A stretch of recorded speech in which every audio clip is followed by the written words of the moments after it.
여러분, 사도 요한은 예수님이 행하신 많은 기적들 가운데 7개의 기적을 증거하면서 그것이 이 땅에 오신 예수님이 누구이신가를 드러내는 표적이라고 말씀하셨습니다.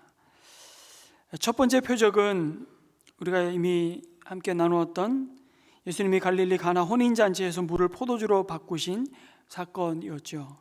그리고 두 번째 표적은 4장에 기록되어 있는데, 왕의 신하의 아들이 병들었는데 예수님이 말씀으로 고쳐주시는 기적입니다. 그리고 세 번째 표적은 지난주에 살펴본 5장의 베데스다 연못가에서 38년 된 병자를 고쳐주시는 사건이었습니다. 그리고 네 번째 표적이 바로 오늘 함께 읽은 보리떡 5개와 물고기 2마리로 수많은 무리들을 먹이신 기적입니다. 그 다음은 예수님이 물 위를 걸으시는 5번째 표적을 행하시고, 6번째 표적은 9장에 기록된 사건인데요, 날 때부터 앞을 보지 못하는 맹인을 치유하시는 사건입니다. 그리고 마지막 7번째 표적은 요한복음 11장에 등장하는 죽은 나사로를 살리시는 역사입니다. 여러분, 이 모든 표적들의 목적과 역할은 딱 한 가지입니다. 바로 예수님 자신이 곧 하나님의 아들이심을 선포하는 것이죠. 그리고 그 하나님의 영광을 드러내는 사인이었습니다. 이 중에서도 오늘 오병이어의 기적은 예수님의 부활 사건과 더불어 사복음서가 모두 기록하고 있는 유일한 기적이었습니다. 복음서를 기록한 마태, 마가, 누가, 요한, 이 제자들이 성령의 감동을 따라 예수님의 행하심을 기록할 때 이 사건만은 절대로 뺄 수 없었던 표적이었던 것입니다. 왜냐하면 이 사건이야말로 예수님이 누구이신가를 가장 잘 선명하게 보여주는 기적이었기 때문이죠. 그만큼 제자들에게도 중요한 의미를 담고 있는 표적이었습니다. 저도 이미 여러 차례 오병이어의 표적 사건을 말씀으로 성도님들과 나누었습니다. 마태, 마가, 누가, 요한 모든 복음서에 기록한 사건이니 매년 복음서를 묵상할 때마다 새벽 기도회든 주일 설교회든 한 번씩은 다 다루었고요. 이미 성도님들 가운데 목사님 또 이 설교를 하시네, 이렇게 생각하실 수 있습니다. 내용도 새로울 것이 없습니다. 원판불변의 법칙인데 새로울 것이 뭐가 있겠습니까? 아마도 교회를 좀 다니신 분들이라면 이 오병이어의 기적이 뭐라는 것을 아마 대부분 모르는 분들은 없을 겁니다. 그런데 여러분, 매번 동일한 말씀을 묵상하지만 그때마다 주시는 은혜가 새롭습니다. 그리고 또한 20대에 받은 말씀이 30대에 다르고요, 40대에 또 다르고 50대에 느끼는 것이 또 다름을 종종 경험합니다. 60대, 70대, 80대가 되면 또 어떻게 이 말씀이 보일까요? 여러분, 늘 하나님의 말씀에 대한 익숙함을 넘어서, 아니 식상함을 넘어서 처음 이 말씀을 받는 것처럼 기대감과 설레임을 가지고 받기를 주님의 이름으로 축복합니다. 유대인의 명절 6월절이 가까운 때가 되어서 그 무리들이 예루살렘을 향하여 순례의 걸음을 향하던 그때에 수많은 사람들이 예수님을 따라갔다고 이 오병이어가 행해졌던 이 벳사다 빈들의 상황과 그때를 1절이 설명하고 있죠. 근데 그 무리들이, 군중들이 왜 예수님을 따라다녔습니까? 2절에 보니까 무리들이 예수님을 따라다닌 동기가 예수님이 병자들을 고치신 표적들을 보았기 때문이라고 말씀하죠. 예수님이 행하신 신기한 능력 때문에 따라다녔던 것입니다. 기적의 주인공을 보고 싶은 여러분, 호기심이 얼마나 컸겠습니까? 디아스포라로 흩어졌던 많은 유대인들이 그 소문을 들었고 마침 갈릴리를 거쳐서 예루살렘을 향하여 순례의 길을 걸어가고 있는데 이 예수님을 보고자 그 호기심을 참을 수 없었을 것입니다. 뿐만 아니라 또 자기 자신이나 가족이 동일한 은혜를 받고자 치료받고 회복되기를 바라는 그 갈망들이 얼마나 컸겠습니까?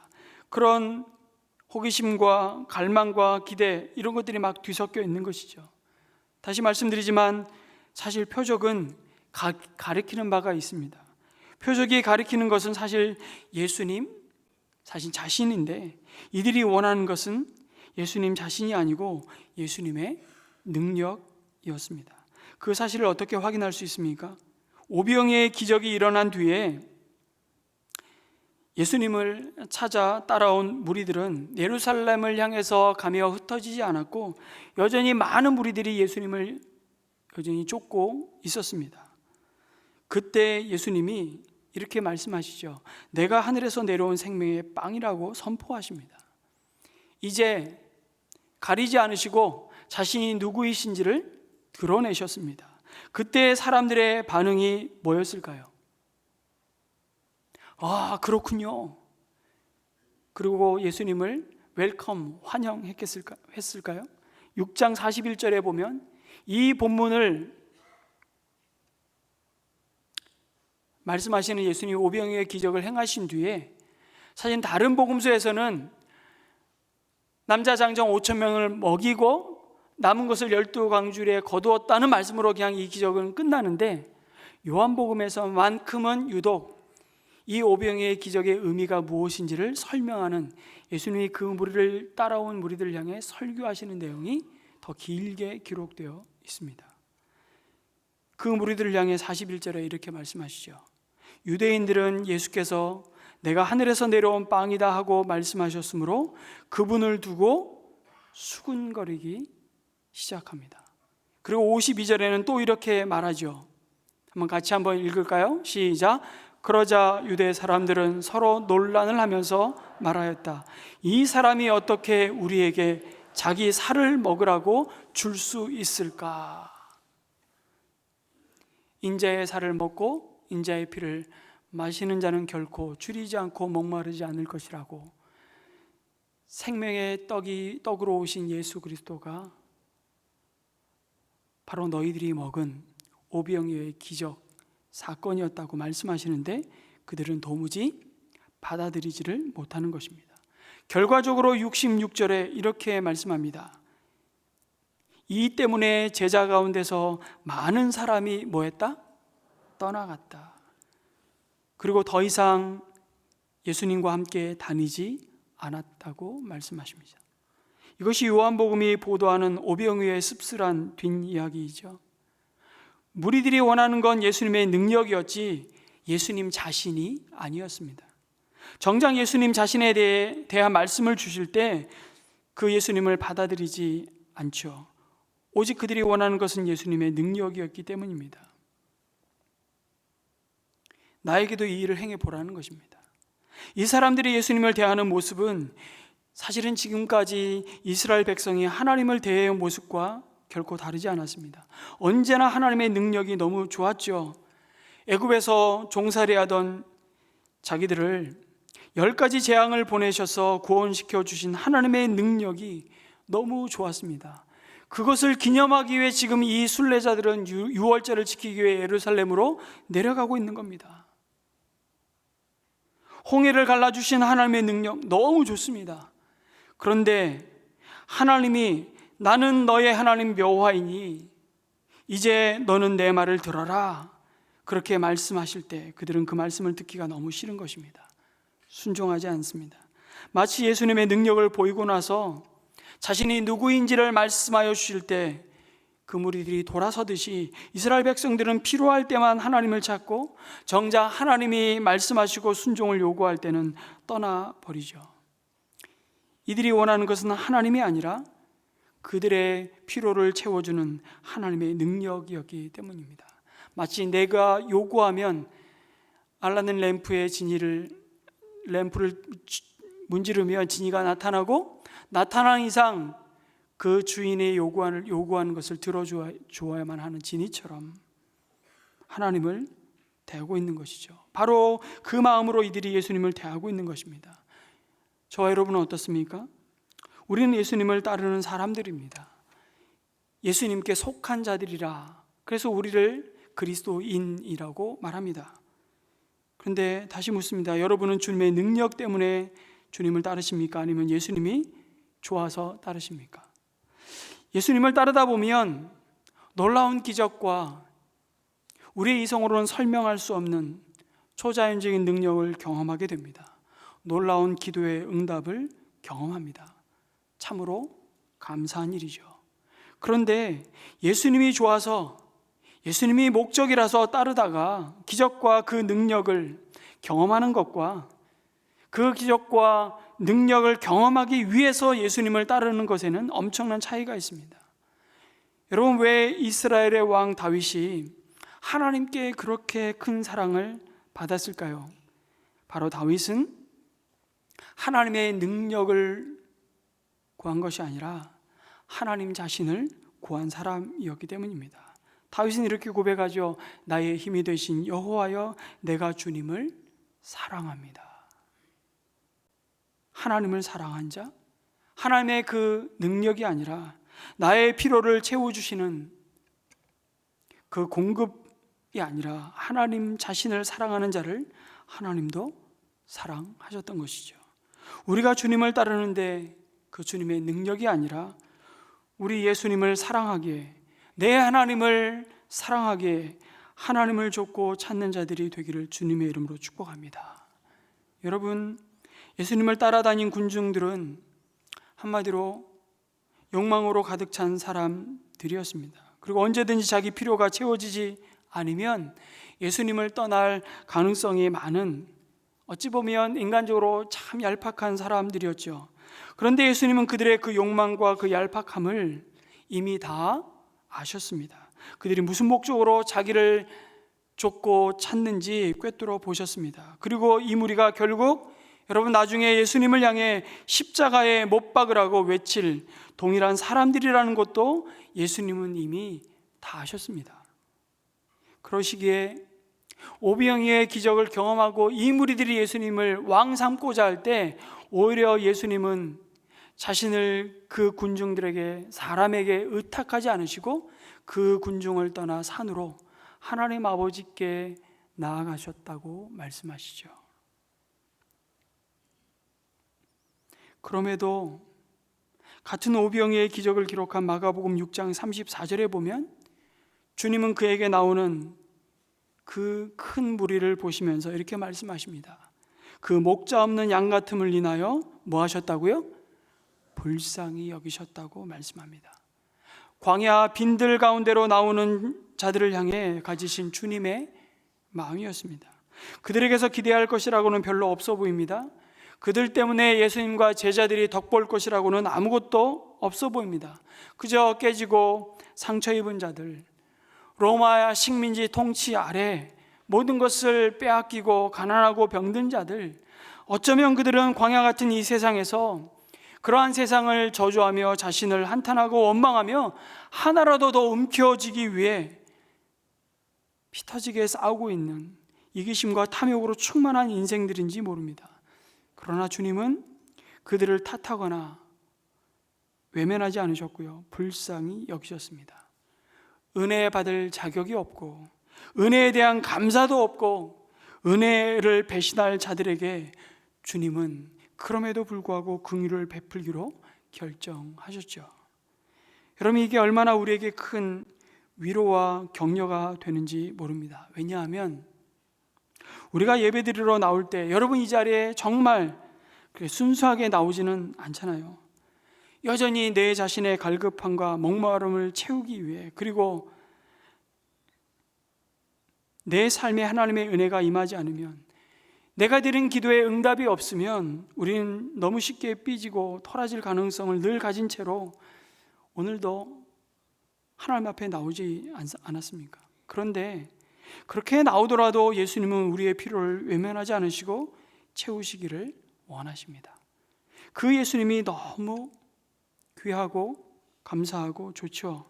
그리고 이 목자 없는 양 같은 무리를 불쌍히 여기시며 그러한 그들의 필요를 채우는 일을 위해 오늘 제자들을 부르시고 그 영광스러운 일에 참여시키시는 것입니다. 예수님께서는 이미 이 백성들의 필요가 어떻게 채워질 것인지를 아셨지만 제자들의 참여를 그들에게 요청하십니다. 다른 복음서에는 제자들에게 너희가 먹을 것을 주라는 사명으로 부르시고 도전하시죠.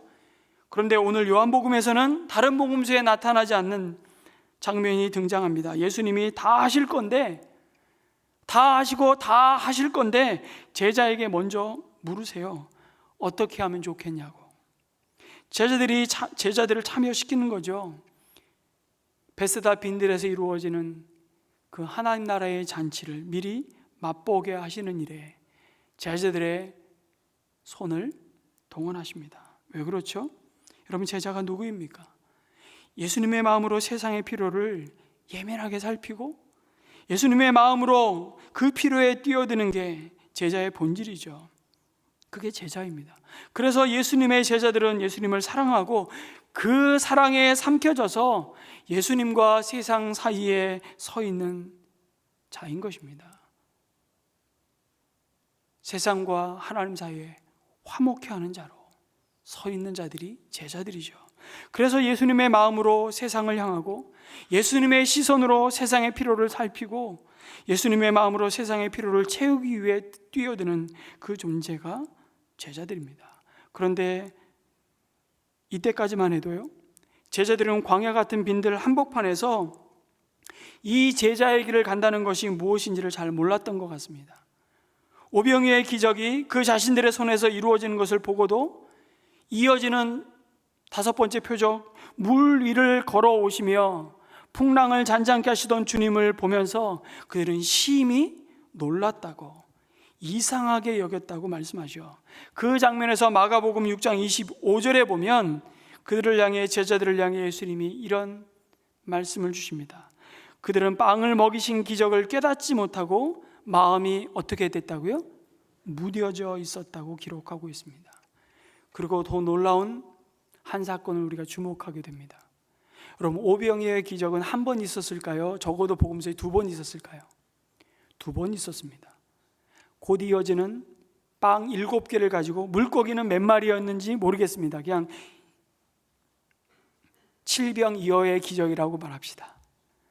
그런데 그 빵 7개를 가지고 동일하게 남자 장정만 4,000명을 먹이신 사건을 앞두고 그에게 나오는 무리들을 향한 주님의 마음을 이렇게 마태복음 15장에 말씀합니다. 제가 미리 PPT를 준비하지 못했는데요, 그때 예수께서 제자들을 가까이 불러놓고 말씀하셨다. 저 무리가 나와 함께 있은 지가 벌써 사흘이나 되었는데 먹을 것이 없으니 가엾다. 그들을 굶주린 채로 돌려보내고 싶지 않다. 가다가 길에서 쓰러질지도 모른다. 제자들이 예수께 이때 이렇게 말합니다. 여기는 빈들인데 이 많은 무리를 배불리 먹일 만한 빵을 무슨 수로 구하겠습니까? 여러분, 놀라셔야 돼요. 어떻게 이 기억이 금붕어 기억이었는지 모르겠어요. 오병이어를 어제 경험했는데, 엊그저께 경험했는데, 죄송합니다, 비유가 너무 거칠어서. 금붕어보다도 못한 IQ, 근데 IQ가 아니라 영적인 기억 상실증에 사로잡혀 있는 그 제자들의 모습을 바라보시며 마음이 무뎌져 있다고, 그 두남을 아파하시고 아직도 너희는 내가 누구인지를 깨닫지 못하느냐 안타까워하시는 장면을 보는 것입니다.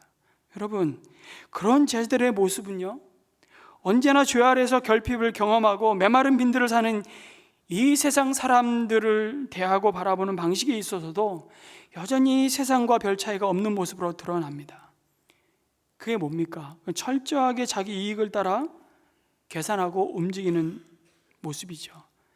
과연 내가 저 사람하고 거래를 트면, 이름을 트면 저 사람이 나에게 도움이 되는 사람인지, 아니 노골적으로 돈이 되는 사람인지, 어떤 위치에 있고 할 수 있는 것이 무엇인지, 저 사람이 나에게 무슨 이익과 도움을 줄 것인지, 이익은 고사하고 혹 손해나 끼치지 않을까 늘 예의주시하면서 그 줄타기 속에서 우리들은 사람들을 대접할 만한 사람인지 아닌지를 판단하면서 참 피곤하게 살죠.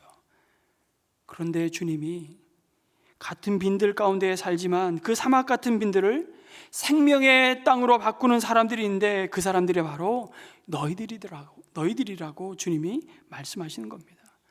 사람을 손에 가진 것으로 보지 않고 하나님의 눈으로 볼 수 있는 자들, 바로 그가 나의 제자들임을 말씀하고 있는 것이죠.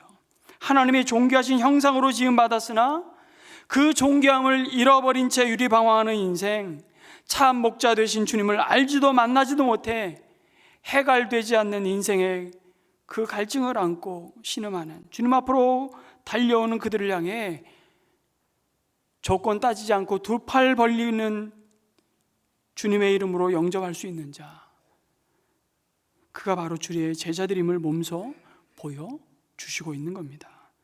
이게 오병이어의 기적의 의미죠. 그래서 어쩌면 여러분, 돈이 없어서 빈들의 무리들을 먹이지 못하는 것은 주님이 괜찮다라고 말씀하실 겁니다. 하지만 마음이 없어서 돈이 없음을 핑계 삼는 것은 괜찮지 않다는 것을 알게 하시려고, 아니 몸으로 그것을 친히 경험하게 하시려고 빌립에게 묻는 겁니다. 우리가 어디에서 빵을 사다가 이 사람들을 먹이겠느냐고. 이 질문은요, 빌립을 시험해 보시고자 던지신 질문이었다고 말씀합니다. 여러분, 하나님이 가끔 우리의 믿음을 이렇게 테스트하시는 거 아십니까? 우리의 믿음을 무너뜨리기 위해서 유혹하시는 것이 아니고, 주님은 우리의 믿음을 더욱 굳게 세워주시기 위해 가끔 테스트하십니다. 우리의 믿음의 바닥을 때로는 보게 하십니다. 여러분, 시험 보는 거 좋아하십니까? 싫어하시죠? 시험 보시는 거 좋아하시는 분들이 가끔은 계시더라고요. 난 공부하는 게 제일 쉬워. 근데 제가 그런 얘기 들으면 가끔 마음속으로 재수없어, 이렇게 말할 수 있는 거죠. 여러분, 시험 보는 거 좋아하십니까? 전 싫습니다. 근데 왜 시험 보는 거 싫어하십니까? 실력이 드러날까 봐 두려운 것이죠.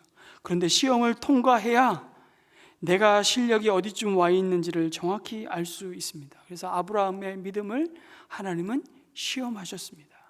이제야 내가 나를 사랑하는 줄 알미라. 그 시험을 패스하는 아브라함의 믿음을 이제 그 이름에 걸맞는 열국의 아비로, 믿음의 조상으로 세우시는 놀라운 은혜를 창세기 22장에서 우린 곧 또 묵상하게 됩니다. 여러분, 예수님의 시험의 목적은 우리에게 수치심을 안겨주려고 하는 것이 아니라 우리를 성장시키고 더욱더 온전한 믿음의 사람으로 만들기 원하는 기회가 되는 것입니다. 예수님의 이 시험에 빌립이 쓴 답안지가 있습니다. 그게 뭡니까? 이 사람들에게 모두 조금씩이라도 먹게 하려면 빵 200데나리온 어치를 가지고서도 충분하지 못합니다 였습니다. 여러분, 이 빌립의 답에 몇 점을 주시겠습니까? 문제의 의도를 파악을 못했습니다. 주님의 문제 의도는 뭐냐면 어디에서 빵을 사다가 먹이느냐 였죠. 정답이 뭘까요?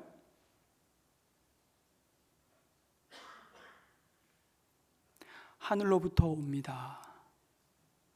아무것도 살 데가 없습니다.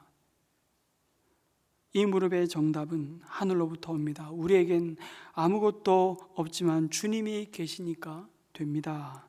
당신으로부터 옵니다. 아마 이게 주님이 원하시는 100점짜리 답이셨겠지만, 하지만 예수님은 빌립이 어떻게 대답할 것을 이미 다 아시고 시험하셨습니다. 그러니 가만히 생각해 보면, 제가 이 본문을 다시 묵상하면서 또 깨닫게 되는 것은, 아니 마을로 가서 가게까지 갈 것 있습니까? 주님이 먹이시죠 라는 대답을 또한 역시 기대하지 않으셨을 겁니다. 하지만 우리가 왜 이들을 먹여야 합니까?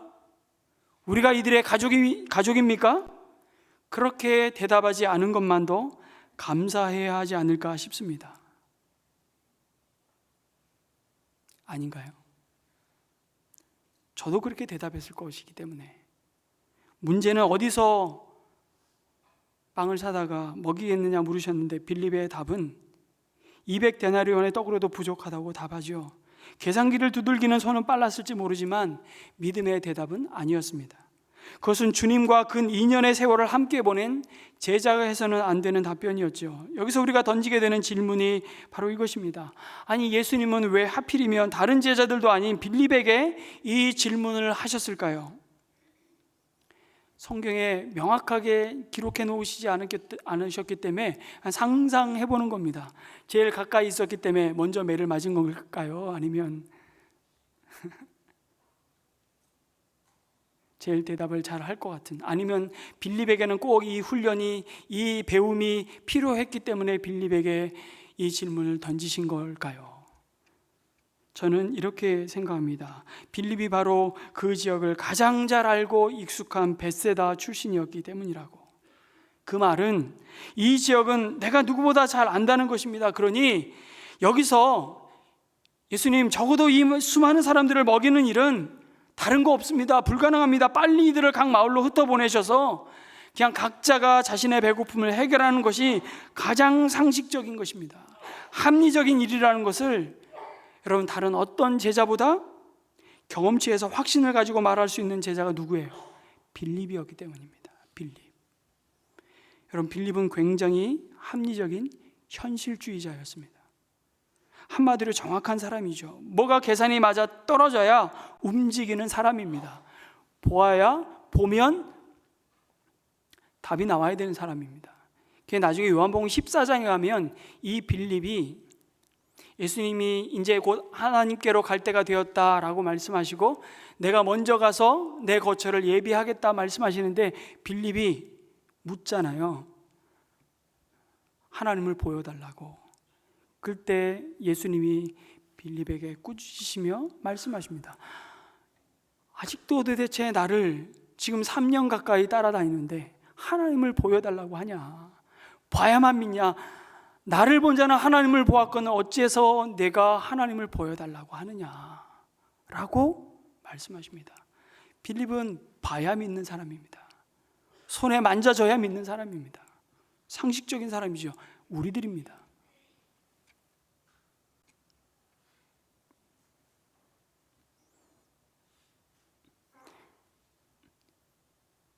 그래서 오늘 본문에서 예수님이 이 빌립이 어떻게 대답할 것인지를 이미 알고 계셨지만 돌연 질문으로 그를 당황케 하시는 것이죠. 내 믿음의 바닥을 보라는 것입니다. 언젠가는 아마 빌립이 자기 자신을 돌아보면서 이날 자기가 예수님께 대답한 것과 자기가 대답했어야만 했던 것 그 사이에서 배울 수 있게 하시는 것이죠. 이제부터 빌립이 두고두고 깨달아야만 했던 것은 뭘까요? 매사에 정확한 것을 좋아하는 자기 생각에 여러분 최대치가 200데나리오라는 것입니다. 이제부터 계속 생각하는 내가 지금까지 내 지식과 내 경험과 내 감각과 내 통찰과 내 현실에 대한 분석과 모든 것들을 총동원해서 이 문제를 해결할 수 있는, 말할 수 있는 최대치가 200데나리온이라는 것입니다. 그런데 문제는 뭡니까? 그것은 현실에 아무런 답이 안 된다는 사실이었습니다. 그걸 두고두고 생각했을 것입니다. 여러분, 빌립의 계산과 합리적인 그 판단에는 그의 지식과 그의 경험과 몸으로 익힌 감각이 오롯이 담겨 있죠. 그런데 예수님은 그 가운데 없습니다. 거기에 예수님은 들어가 있지 않습니다. 여러분, 이미 빌립에게 알려진 예수님이 어떤 분이실까요? 물로 포도주를 만드신 분이셨습니다. 그거 빌립이 봤습니다. 38년 된 병자를 일으키시는 거 빌립이 봤습니다. 여러분, 나면서부터 시각장애인 눈뜨게 하는 거 빌립이 봤습니다. 근데 그 예수님이 지금 자신의 현실에는 포함되지 않습니다. 그게 우리들이에요. 여러분, 당황할 만한 과제가 우리 눈앞에 닥치자 오직 내 지식과 오직 내 경험과 내 감각만 작동하고 있는 것을 빌립을 통해서 우리에게 보게 하십니다.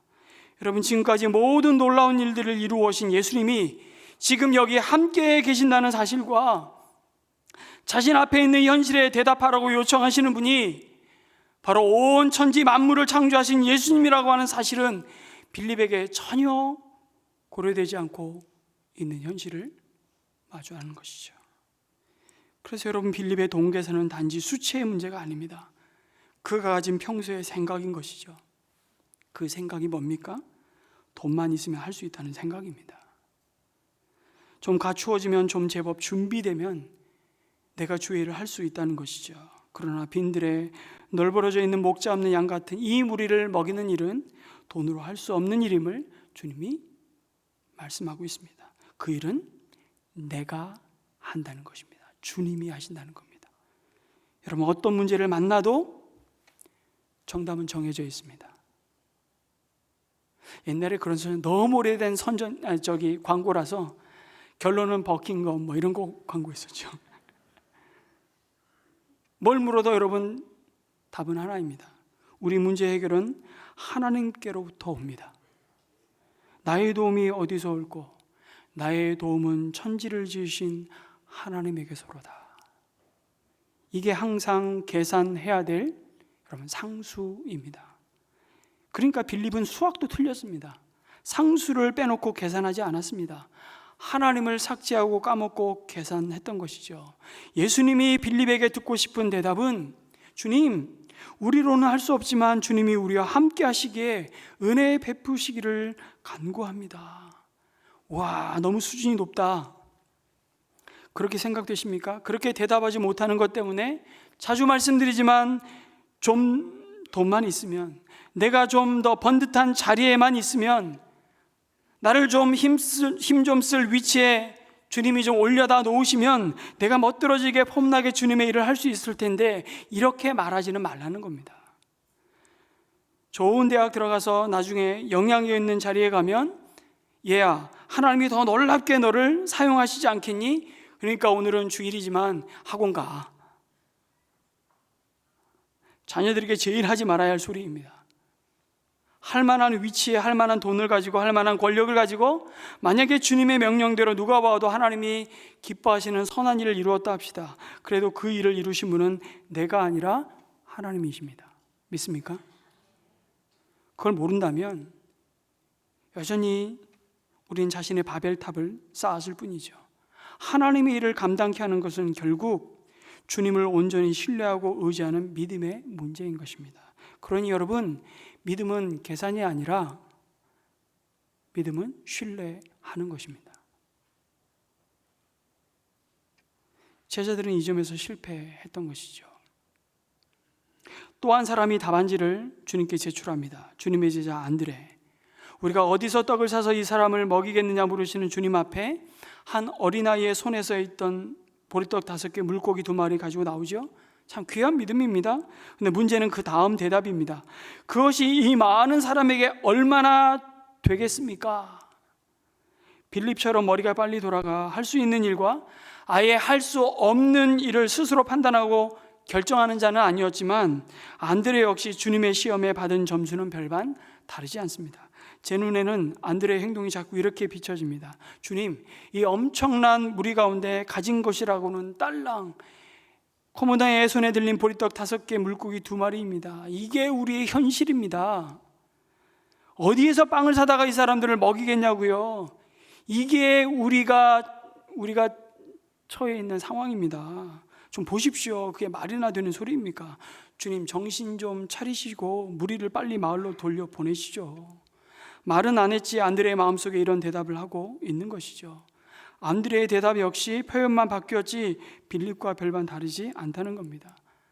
아니, 보리떡 5,000개와 물고기 2,000마리만 있으면 제가 먹이겠습니다. 제가 손에 좀 쥔 게 있고 제가 좀 그럴듯한 자리를 얻으면 내가 주님의 일을 하겠습니다. 문제는 뭡니까? 그 주님의 일을 할 날이 안 온다는 것입니다.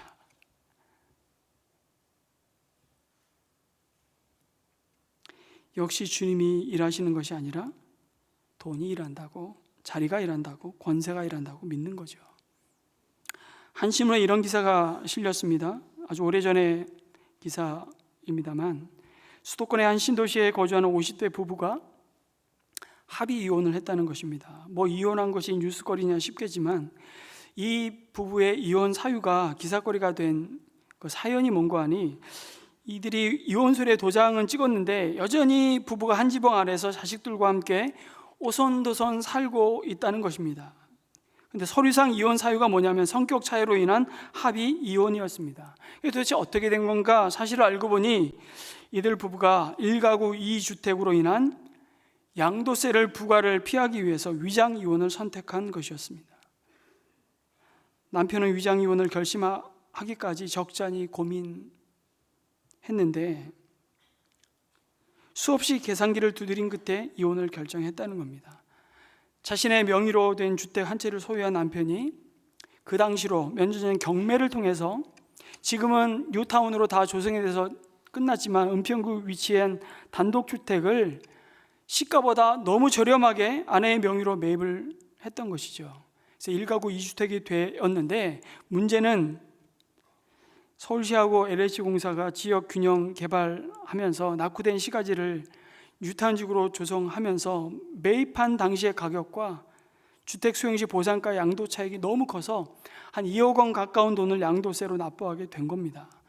그리고 양도세 비과세 대상인 1가구 1주택 요건을 갖추기 위해서 위장 이혼을 선택한 것이죠. 저는 집이 두 채가 아니라 한 채도 없어서 그 답답함을 이해 못하는 것일까요? 여러분, 양도세 2억 원을 그 가정을 세울 수 있다고 믿는 그 부부를 향해 주님은 말씀하십니다. 당신의 가정은 돈으로 세워지지 않습니다. 오늘 이 시대에 별반 다르지 않은 시대를 살아갑니다. 수많은 가정들이 하우스를 세우기 위해서 스윗 홈, 하나님이 세우시고자 하시는 그 천국의 모델 하우스인 홈, 가정을 무너뜨리고 파괴하고 있는 현실을 마주하고 있습니다. 우리 자신이 뭔가 가졌기 때문에 여러분 베풀 수 있고 주의 일을 할 수 있다고 생각하는 순간 우리는 곧 아무것도 할 수 없다는 것을 깨닫게 될 것입니다. 교회도 마찬가지입니다. 여러분, 주님의 교회는 넉넉하게 세상을 섬기는 공동체가 아닙니다.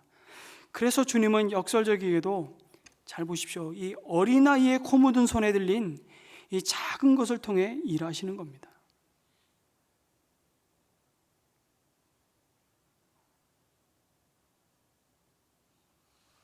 오직 주님만이 하셨습니다라는 고백만 남게 하시려고.